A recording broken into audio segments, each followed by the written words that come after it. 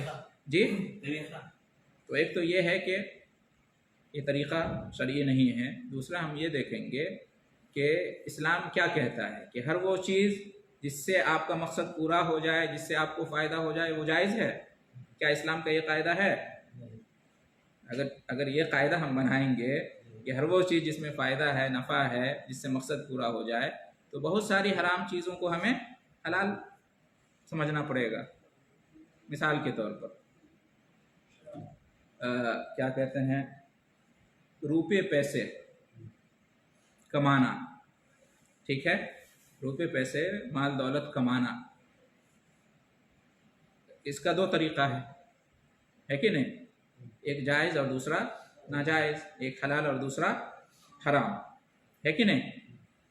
سود، رشوت، چوری، بے ایمانی، اس طرح کے جتنے بھی طریقے ہیں، یہ جائز طریقے ہیں یا ناجائز؟ حلال ہیں یا حرام؟ ٹھیک ہے، حرام ہے، ناجائز ہیں، لیکن ان کا استعمال کرنے والا کہے تو کیا ہوا؟ مال و دولت تو حاصل ہو گئی، روپے پیسے تو ہو گئے، روزی روٹی تو مل رہی ہے، ہاں، مقصد تو پورا ہو رہا ہے نا، مقصد پیسہ کمانا، پیسہ حاصل کرنا، اس کے ذریعے سے جو ہے زندگی گزارنا، مقصد تو پورا ہو رہا ہے، فائدہ تو ہو رہا ہے، تو اس کا کیا جواب دیں گے؟ اللہ تعالیٰ نے اس دنیا میں کسی بھی چیز کو حاصل کرنے کا دو طریقہ رکھا ہے، ایک جائز دوسرا ناجائز، ایک حلال دوسرا حرام۔ پیسے کمانے کے بھی دو طریقے ہیں، مومن وہ ہے جو حلال اور جائز طریقے اور راستے پر روزی روٹی کماتا ہے، ٹھیک ہے، وہ یہ نہیں دیکھتا کہ جو دوسرا طریقہ ہے اس میں فائدہ ہے نقصان ہے، وہ یہ دیکھتا ہے کہ دوسرا طریقہ اسلام نے حرام کہا ہے، اللہ نے حرام کہا ہے، بس، لہٰذا وہ نہیں جاتا اس طرف۔ مومن اسی کو کہتے ہیں نا، ایمان اسی کا مطلب ہے۔ ایمان یہ ہے کہ اللہ اس کے رسول کا جو حکم ہے، جو طریقہ بیان کیا، اس پہ چلنا ہے، یہ نہیں دیکھنا ہے کہ اس میں فائدہ ہے نقصان ہے کہ نہیں. اپنی انسان شہوت پوری کرتا ہے، خواہش پوری کرتا ہے، جنسی خواہش، اپنی جنسی خواہش کسی کو پوری کرنی ہے، کسی کو اولاد چاہیے، یہ ایک مقصد ہوا نا، ایک فائدہ ہوا. اس کو حاصل کرنے کا دو طریقہ ہے. جائز اور حلال طریقہ یہ ہے کہ آدمی نکاح کرے، شادی کرے، اپنی خواہش پوری کرے اور اولاد اللہ اسے عطا کرے گا. یہ جائز اور حلال طریقہ ہوا. ناجائز اور حرام کیا ہے؟ کہ آدمی زناکاری کرے، بدکاری کرے، ہے نا، غیر شرعی طریقے سے مرد عورت تعلقات قائم کرے، لڑکا لڑکی آپس میں دوستی کرے بغیر نکاح کے اور زناکاری کرے. تو اس سے بھی خواہش پوری ہوتی کہ نہیں؟ وہ بھی دعویٰ کرتا ہے کہ ارے سکون، بڑا سکون مل گیا ہے نہیں. حرامی بچے بھی پیدا ہوتے ہیں، یورپ میں، امریکہ میں دیکھیں بچے پیدا ہوتے ہیں کہ نہیں ہوتے ہیں. ایسے بھی لوگ باپ اور ماں بن رہے ہیں، بننے والے بن رہے ہیں کہ نہیں بن رہے. تو مقصد تو اس یہاں بھی پورا ہو رہا ہے، فائدہ تو یہاں بھی ہو رہا ہے. تو اس کا کیا جواب ہے؟ طریقہ غلط ہے، طریقہ حرام اور ناجائز ہے. یہ طریقہ ثابت نہیں ہے، اس کی اجازت اللہ اس کے رسول نے نہیں دی ہے. تو ہم یہ نہیں دیکھ رہے ہیں، فائدہ نقصان نہیں دیکھیں گے، اصل ہم یہ دیکھیں گے کہ یہ چیز ثابت ہے یا نہیں، یہ طریقہ ثابت ہے یا نہیں. ٹھیک ہے جی ہاں. اور دوسرا جواب ایک یہ بھی ہے کہ قرآنی تعویذ کے بارے میں آپ کہتے ہو کہ فائدہ ہے، لہٰذا کیا حرج ہے. جو غیر قرآنی تعویذ ہیں اس کے بارے میں بھی لوگ دعویٰ کرتے ہیں کہ فائدہ ہے، تو کیا آپ اس کو بھی جائز قرار دو گے؟